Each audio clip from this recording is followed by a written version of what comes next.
ये फिल्म केवल doctor, nurse और स्वास्थ्य कार्यकर्ताओं के प्रशिक्षण के लिए बनाई गई है।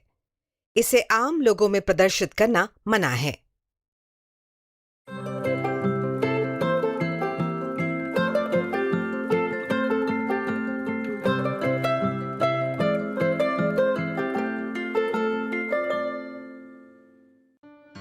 छह महीने से लेकर कम से कम 2 साल की उम्र तक बच्चों के लिए स्तनपान और ऊपरी आहार दोनों बहुत जरूरी होते हैं। जन्म से लेकर 6 महीने तक हर बच्चे को केवल माँ का दूध ही देना चाहिए, लेकिन 6 महीने के बाद केवल माँ का दूध बच्चे के लिए पूरा नहीं होता। 7वें महीने से माँ के दूध के साथ साथ ऊपरी आहार खिलाना बहुत जरूरी है ताकि बच्चा कुपोषण से बच सके। इस तरीके से बच्चे की पूरी मानसिक और शारीरिक शक्ति बढ़ेगी। 6 महीने का बच्चा होते होते बच्चा खाने की तरफ लपकने लगता है, चीज़ों को मुंह में लाता है, तो उस समय उसको तरल पदार्थ की ज़रूरत नहीं होती है, उसको उस पदार्थ की ज़रूरत होती है जो बहे नहीं। बहे नहीं मतलब जो थाली में रखें तो वहीं रहे, या चम्मच में रखें तो वैसे ही रहे। उसमें ऊर्जा होनी चाहिए, उसमें प्रोटीन होना चाहिए, कार्बोहाइड्रेट होना चाहिए, फैट होना चाहिए, विटामिन होने चाहिए। आइए जानते हैं कि बढ़ते बच्चे के पोषण आहार के बारे में माँ को क्या परामर्श देने चाहिए। 6 से 8 महीने के बच्चे को 250 ml की आधी कटोरी खाना दिन में 2 बार देना चाहिए। ध्यान रखें कि खाना मसला हुआ हो। इसके साथ साथ स्तनपान करवाते रहना चाहिए। दाल में 1 चम्मच तेल मिलाएं। ये खाना बहुत पतला ना हो। ज्यादा पानी मिलाने से खाने के पौष्टिक तत्व कम हो जाते हैं। खाने में गाढ़ी दाल और हरी सब्जियां जरूर हों। अब हम देखते हैं कि 9 से 11 महीने के बच्चे को कैसे खिलाना है। 9 से 11 महीने के बच्चे को 250 ml की आधी कटोरी खाना दिन में 3 बार दें। इसके अलावा पौष्टिक अल्पाहार जैसे कि पका पपीता, पका हुआ आम, आंगनवाड़ी आहार के लड्डू या सत्तू, पंजीरी, खीर या दही और अंडा दिन में 1 से 2 बार देना चाहिए। इसके साथ साथ स्तनपान करवाते रहना चाहिए। खाने के छोटे छोटे टुकड़े करके दें ताकि बच्चा चबाना सीख सके और उसे अलग अलग तरह के खाने और उसके स्वाद की पहचान हो सके। ध्यान रखें कि खाने में कम से कम 4 अलग अलग तरह का आहार हो। खाना खाने से पहले बच्चे के हाथ साबुन से धुले हुए हों। खाना खाते समय बच्चे से बात करते रहें। इससे बच्चे का खाने में मन लगता है और वो अपने आप खाना सीखता है। समय निकालकर बच्चे को खुद खाना सिखाएं और उसका हौसला बढ़ाएं। अब हम देखते हैं कि 12 से 23 महीने के बच्चे को कैसे खिलाना है। 12 से 23 महीने के बच्चे को 250 ml की एक पूरी कटोरी खाना दिन में 3 बार दें। इसके अलावा पौष्टिक अल्पाहार जैसे कि पका पपीता, पका हुआ आम, आंगनवाड़ी आहार के लड्डू या सत्तू, पंजीरी, खीर या दही और अंडा दिन में 1 या 2 बार देना चाहिए। इसके साथ साथ स्तनपान करवाते रहना चाहिए। बच्चे को बिस्कुट, चिप्स और जूस जैसी बाहर की चीजें ना दें, क्योंकि इससे बच्चे की घर के खाने में रुचि नहीं रहती। नमस्ते भाई साहब। नमस्ते बहन जी। आप कहाँ जा रहे हैं? घर जा रहे हैं बहन। आजकल बच्चा कुछ ढंग से खा पी नहीं रहा है, इसलिए उसके मनपसंद का सामान लाया हूँ बाजार से।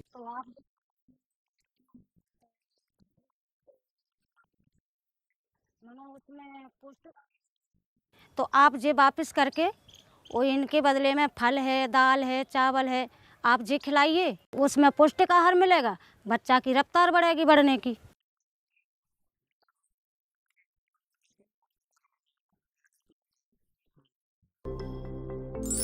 याद रखें कि पौष्टिक अल्पाहार में आप पका पपीता, पका हुआ आम, आंगनवाड़ी आहार के लड्डू या सत्तू, पंजीरी, खीर या दही और अंडा दे सकते हैं। ये सब जब कर रहे हैं तो माँ के दूध को नहीं भूलना। 6 महीने पे जितनी बार माँ अपना दूध पिला रही थी, कोशिश करें कि अपना दूध पिलाते रहें साल भर तक, उसके बाद तक 2 साल तक, जब तक बच्चा होशियार हो करके, समझ करके, दूसरों को देख करके कि और लोग तो दूध नहीं पी रहे हैं, वो अपने आप ना छोड़े, उसको दूध नहीं छोड़ा। और ये जो खाने की जैसे परंपरा शुरू किया है, अगर इस तरह से खाना खिलाते हैं तो आप सोचिए कि ना बच्चे कुपोषित होंगे, ना बच्चों को संक्रमण होगा, ना बच्चे बीमार होंगे और ना बच्चों की जान जाएगी। आइए देखते हैं कि बच्चे के लिए स्वच्छ आहार बनाते और खिलाते समय किन बातों का ध्यान रखना जरूरी है। खाना बनाने से पहले अपने हाथ साबुन से अच्छी तरह से धोएं। खाने को ढककर रखें। बच्चे को खिलाने से पहले माँ और बच्चे दोनों के हाथ धुले हुए होने चाहिए। बच्चे को ताजा बना हुआ खाना खिलाएं। खाने के बर्तन साफ हों। बोतल से कभी दूध ना पिलाएं। बच्चों को मिट्टी में ना खेलने दें। बच्चे और उसके खाने को धूल, मक्खियों और पशु पक्षियों से दूर रखें। इन साफ सफाई की आदतों से हम बच्चों को बीमारियों से बचा सकते हैं। आइए देखें कि अब तक हमने ऊपरी आहार के बारे में क्या क्या सीखा है। 6 से 8 महीने के बच्चे को 250 ml की आधी कटोरी खाना दिन में 2 बार देना चाहिए। 9 से 11 महीने के बच्चे को 250 ml की आधी कटोरी खाना दिन में 3 बार दें। इसके अलावा पौष्टिक नाश्ता दिन में 1 से 2 बार देना चाहिए। 12 से 23 महीने के बच्चे को 250 ml की एक पूरी कटोरी खाना दिन में 3 बार दें। इसके अलावा पौष्टिक नाश्ता दिन में 1 से 2 बार देना चाहिए। इसके साथ साथ स्तनपान करवाते रहना चाहिए। अब देखते हैं कि बच्चे के खान-पान को लेकर माँ को कौन सी 4 जरूरी बातें बतानी हैं। 1. प्रत्येक दिन कम से कम 4 प्रकार के आहार खिलाने हैं। 2. अधिक समय देकर बच्चे को खाना खाना सिखाना है और उसकी रुचि बढ़ानी है। 3. बच्चे को स्वच्छ आहार देना है और उसे रोग से बचाना है। 4. अपने और बच्चे के हाथ हर बार खाना बनाने और खिलाने से पहले साबुन से धोने हैं। बीमार बच्चे के खान-पान के बारे में माँ को बताने वाली 3 जरूरी बातें। 1. अगर बच्चे की तबीयत ठीक नहीं है तो ऐसे में माँ को बच्चे को ज्यादा बार स्तनपान करवाना चाहिए। 2 साल तक की उम्र के बच्चों के लिए ये सबसे सुरक्षित आहार है। माँ का दूध बहुत पौष्टिक और बच्चे को बीमारियों से बचाने वाला होता है और इससे बच्चे की पानी की जरूरत भी पूरी हो जाती है। 2. बच्चे को उसकी पसंद का ऊपरी आहार देना चाहिए क्योंकि बीमारी के दौरान भी बच्चे को खाना खिलाना बहुत जरूरी है। 3. जब बच्चे की तबीयत ठीक होने लगे तो अगले 1 से 2 हफ्तों तक हर बार उसके खाने की मात्रा बढ़ाते रहना चाहिए। जब बच्चा खाना नहीं चाहता तो उसकी रुचि कैसे बढ़ाएं? कुछ जरूरी बातें। मेरा नाम विमला देवी आंगनवाड़ी कार्यकर्त्री, मैं राजघाट की रहने वाली हूँ। जब मैं घर घर में जाती हूँ तो एक घर में गई तो उसमें मुझे एक ऐसी समस्या मिली जो कई घरों में देखने के लिए मुझे मिलती है। दीदी कैसी हो? जी ठीक हूँ। बच्चा ठीक से खाना खा पा रहा है? नहीं, बच्चे के लिए दाल चावल ही काफ़ी नहीं है। बच्चे के लिए जो अपने घर में बनता है पौष्टिक आहार 3-4 तरह का, बच्चे को मसील के अपन दिन में 3-4 बार खिलाएंगे बच्चे के लिए। जी ठीक है। और प्रीति जी कुछ और कुछ बनाएंगे घर में? देखो ये पपीता है, इसको मैं दिखाती हूँ कैसे मसलना है। 6 महीने के बाद बच्चे के लिए मसला हुआ खाना ताज़ा और गरम बच्चे के लिए खाना खिलाना है। बच्चे को खाना खिलाने के पहले अपने बच्चे के हाथ और अपने हाथ साबुन से अच्छी तरह से धोना है और खाना खिलाते समय बच्चे को अपने सामने बिठाना है ताकि बच्चा अपना चेहरा देख सके और अच्छे से खाना खा सके। कैसी हो प्रीति जी? जी ठीक हूँ। और क्या बच्चा अच्छे से ठीक से खा रहा है? जी ठीक से खा रहा है, ये सब आपकी वजह से हुआ है। नहीं, मेरी वजह से नहीं, आपकी वजह से। जो मैंने उस दिन बातें समझाई थी ना, आप जो सारी बातों पर ध्यान रख रही हैं और बच्चे के साथ कर रही हैं, तो आप ही की वजह से बच्चा अच्छी तरह से खा रहा है। घर के खाने में से चुन चुन कर अपने बच्चे के लिए खाना तैयार करती हूँ और उसे सामने बिठाती हूँ ताकि वो मुझे देख सके और उसे बहुत मज़ा आता है खाने में। आइए ये जानते हैं कि माँओं को परामर्श देने का सही तरीका क्या है। नमस्ते माँ जी। अरे नमस्ते नमस्ते, आओ। नमस्ते बहन जी। नमस्ते भाभी। आइए बैठिए। धन्यवाद भाभी। भाभी आइए ना, आप भी बैठिए।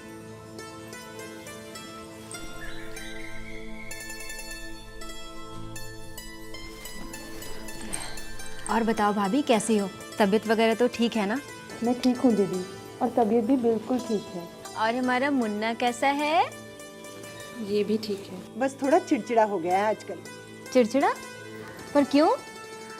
क्या कहूँ, कुछ खाता ही नहीं है। वैसे भाभी, इसे दिन में कितनी बार और क्या क्या खिलाती हो?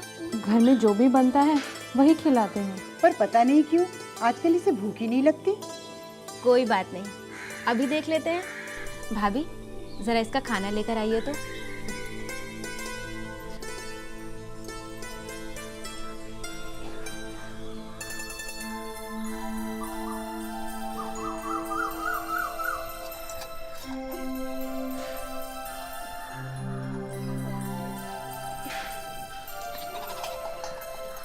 आजा मुन्ना, बैठ जा।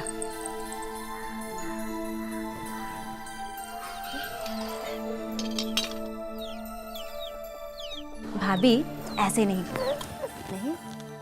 इसे ऐसे अपनी तरफ बिठाकर खिलाओ, जिससे ये आपको देख सके। लो थोड़ा सा खाओ।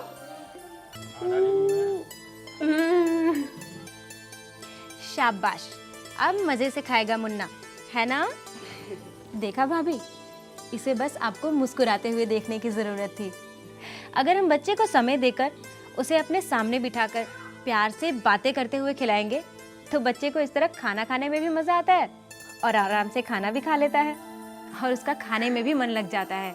और तो और आपको इसके पसंद वाले खाने का भी पता चल जाता है। ठीक है बहन जी, आगे से इस बात का पूरा ध्यान रखूंगी। आप बच्चे को खाना खिलाते समय पूरा ध्यान इसी पर ही रखें। माँ जी, आप इस बात का ध्यान रखिएगा कि इसे खाना खिलाते समय ये घर के दूसरे कामों में ना उलझ जाए। बिल्कुल ध्यान रखूंगी। धीरे धीरे आप इसे अपने आप खाना सिखाएं, जैसे आप बोलना और चलना सिखाते हैं। और हाँ, अलग अलग तरह के खाने की पसंद को भी बढ़ाइए। अगर बच्चा खुद खाना पकड़ के खाना चाहे तो उसे पकड़ने दीजिए। इस तरह बच्चे की मानसिक शक्ति बढ़ती है और उसे खाना खाने में भी मज़ा आता है। और इसके पसंद के खाने को भी बढ़ाइए। हाँ, बिल्कुल ध्यान रखूंगी। आइए एक बार फिर से ध्यान देते हैं कि माँ को परामर्श देते समय हमें किन किन बातों का ध्यान रखना चाहिए। 1. माँ के सामने उसके साथ में बैठें ताकि माँ को ये विश्वास हो जाए कि आप उसकी मदद करेंगी। भाभी आइए ना, आप भी बैठिए।